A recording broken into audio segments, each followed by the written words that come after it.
হরে কৃষ্ণা। প্রিয় গৌর ভক্তবৃন্দ, পুরুষোত্তম মাসের অধিক মহিমান্বিত একাদশী ব্রত হচ্ছে পরমা একাদশী ব্রত, অর্থাৎ পুরুষোত্তম মাসের কৃষ্ণপক্ষিয়া পবিত্র একাদশী ব্রত পরমা একাদশী ব্রত আশা করছি পালন করবেন। এবং এই পুরুষোত্তম মাস যেহেতু অধিক মহিমান্বিত, ভগবান শ্রীহরি তার 64টি গুণ এই মাসের উপর আরোপ করেছেন, তাহলে বুঝতেই পারছেন যে কতটা মহিমান্বিত একাদশী ব্রত। এবং এই মাসের দুটি একাদশী ব্রত রয়েছে। প্রথমটি ছিল পদ্মিনী একাদশী ব্রত এবং পুরুষোত্তম মাসের এই পরমা একাদশী ব্রত হচ্ছে সর্বশেষ একাদশী ব্রত। তো আশা করছি আপনারা নিষ্ঠার সহিত পালন করবেন। তবে একাদশী ব্রত শুধুমাত্র পালন করলেই কিন্তু হবে না, একাদশী ব্রত পালনের সাথে সাথে একাদশী ব্রতের মাহাত্ম্য কথা শ্রবণ অতি আবশ্যক। এর ফলে কিন্তু ভগবান শ্রীহরির অশেষ কৃপা অর্থাৎ পুরুষোত্তমের অশেষ কৃপা আশীর্বাদ লাভ হয়। তো চলুন পুরুষোত্তম ব্রতের সর্বশেষ একাদশী ব্রত, যেহেতু পরমা একাদশী ব্রত, সেই একাদশী ব্রতের মাহাত্ম্য কথা নিষ্ঠার সহিত শ্রবণ করা যাক। পদ্মপুরাণে উল্লিখিত রয়েছে, যুধিষ্ঠির শ্রীকৃষ্ণ সংবাদে অধিমাসের কৃষ্ণপক্ষিয়া একাদশী মহিমা প্রসঙ্গে বর্ণনা করেছেন। যুধিষ্ঠির মহারাজ শ্রীকৃষ্ণের নিকট প্রশ্ন করলেন, অধিমাসের কৃষ্ণপক্ষিয়া একাদশীর নাম কি, ব্রতের বিধান বা কি? এবং শ্রীকৃষ্ণ বললেন যে, হে যুধিষ্ঠির, মানুষের ভক্তি মুক্তি প্রদাতা এই পবিত্র একাদশীর নাম পরমা একাদশী অথবা কমলা একাদশী। তোমরা প্রতি স্নেহবশত অশেষ মহিমাযুক্ত পুরুষোত্তম মাসে কৃষ্ণপক্ষিয়া একাদশীর মহিমা বলছি। ব্রহ্ম মুহূর্তে শয্যা পরিত্যাগ পূর্বক যথাবিহিত স্নান আহ্নিকাদি সেরে ভগবান শ্রী বিষ্ণুর প্রীতি কামনায় শ্রী ভগবানের নাম মন্ত্র জপ করতে হয়। গৃহেতে যে পরিমাণে জপ করবে নদী তীরে তার দ্বিগুণ, তদাপেক্ষা গোষ্ঠে সহস্রবার, তীর্থে শতবার, তুলসীর নিকটে লক্ষবার এবং বিষ্ণুর সম্মুখে অসংখ্যবার জপ করতে হয়। অবন্তী নগরে বিশ্বকর্মা নামে এক সম্ভ্রান্ত ব্রাহ্মণ বাস করতেন। তার 5টি পুত্র ছিল। তাদের মধ্যে সর্বকনিষ্ঠ পুত্রের নাম ছিল জয় শর্মা। কোনো দুষ্কর্ম করায় পিতা মাতা তাকে বাড়ি থেকে বহিষ্কৃত করে দেয়। কোনো এক সময় ভ্রমণ করতে করতে এলাহাবাদে এসে ত্রিবেণী সঙ্গমে স্নান কার্য সমাপনান্তে ক্ষুধায় কাতর হয়ে মলিন বদনে কোনো মুনির আশ্রম অনুসন্ধান করতে লাগলেন। অনতি দূরে হরিমিত্র নামে এক মুনির আশ্রম উপস্থিত হলেন। সেদিন আবার এই একাদশীর তিথি। অনেক ভক্তবৃন্দ মুনি মুখ পদ্ম বিগলিত একাদশী মহিমা শ্রবণ করত ব্রত পালন করছেন। এই ব্রাহ্মণও ব্রত পালন করে ব্রত কথা শুনলেন। তার ব্রতোপবাসে সন্তুষ্ট হয়ে স্বয়ং লক্ষ্মী দেবী দর্শন দিয়ে বললেন, ভক্তির সঙ্গে এই উপবাস পালন করায় আমি সন্তুষ্ট হয়েছি। আমি তোমাকে বরদান করতে ইচ্ছা প্রকাশ করে আমি এসেছি। আমার নাম লক্ষ্মী। আমি পরম কৃপালু নারায়ণ কর্তৃক প্রেরিত বৈকুণ্ঠ থেকে এসেছি। এই ব্রতানুষ্ঠানে তোমার অধীনা হয়েছি। তোমার বংশে শ্রেষ্ঠ ব্রাহ্মণগণ জন্মগ্রহণ করবেন। আমি সত্যই বলছি, আমার নাম লক্ষ্মী।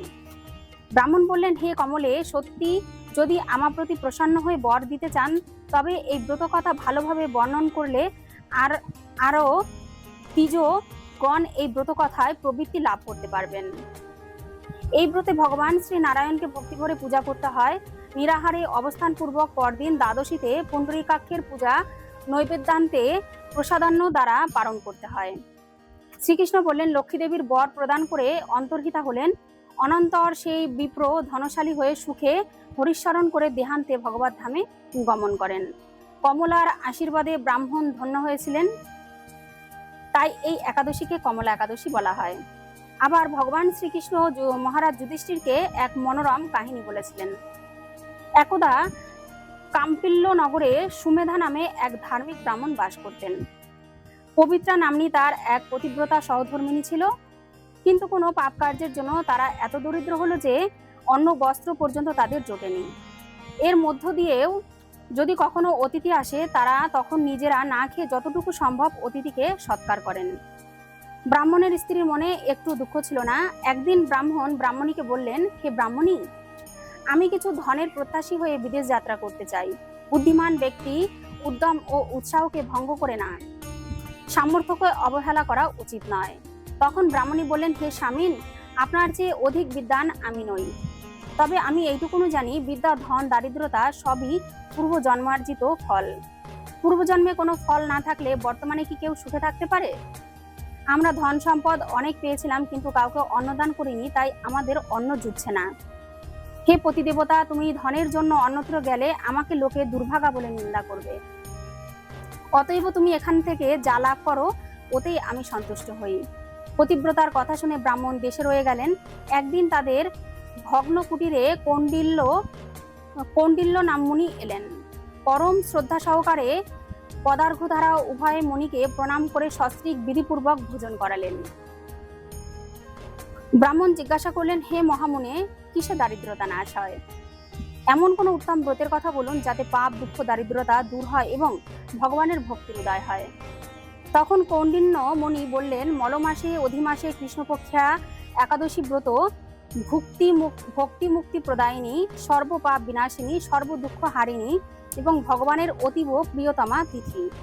প্রথমে কুবের এই ব্রত পালন করে শঙ্করের নিকট হতে ধন পেয়েছিলেন। পুত্র বিক্রয়ের পর রাজা হরিশ্চন্দ্র এই ব্রত করে স্ত্রী ও রাজ্য ফিরে পেয়েছিলেন। এই জন্য তুমি এবং তোমার স্বামী এই দুজনা এই একাদশী ব্রত নিষ্ঠার সহিত পালন করো। তদ্বারা ভক্তি, মুক্তি, ধন, সম্পদ ও ভগবানের প্রতি প্রেম ভক্তি লাভ হবে। এই একাদশীর নাম পরমা একাদশী ব্রত। তারা উভয়ে একাদশী ব্রত পালন করে পরম সুখে ভগবত ধামে বসবাস করেছিলেন। তাহলে বুঝতেই পারছেন যে এই পরমা একাদশী ব্রত কতটা মহিমান্বিত। আপনারা যদি পূর্ব জন্মের কোনো কৃতকর্ম থেকে দুঃখ দারিদ্রতায় ভুক্তভোগী হয়ে আছেন, অথবা আপনাদের জীবনে যদি ধন ঐশ্বর্য লাভের প্রত্যাশী হয়ে থাকেন, তবে অবশ্যই এই একাদশী ব্রত কিন্তু পালন করুন। অধিক মহিমান্বিত এই একাদশী ব্রত পালন করলে কিন্তু আপনার পূর্ব জন্মার্জিত সকল অপরাধের খণ্ডন হবে এবং ভগবানের অশেষ কৃপা আশীর্বাদ লাভ করে আপনারা জাগতিক সুখ সম্পত্তি, ধন ঐশ্বর্য তো লাভ করতেই পারবেন এবং অন্তিমে ভগবত ধামে ফিরে যেতে পারবেন। তাহলে বুঝতেই পারছেন যে এই পুরুষোত্তম মাসের পরমা একাদশী ব্রত কতটা মহিমান্বিত। সকলে নিষ্ঠার সহিত পালন করুন এবং ভগবান পুরুষোত্তমের অশেষ কৃপা আশীর্বাদ লাভ করুন। আর অবশ্যই একাদশী ব্রতের দিন কিন্তু এই একাদশী ব্রতের মাহাত্ম্য কথা শ্রবণ করুন। এতে করে কিন্তু অশেষ কৃপা আশীর্বাদ লাভ হবে এবং একাদশী ব্রতের শতগুণ পুণ্যফল আপনারা কিন্তু অর্জন করতে পারবেন।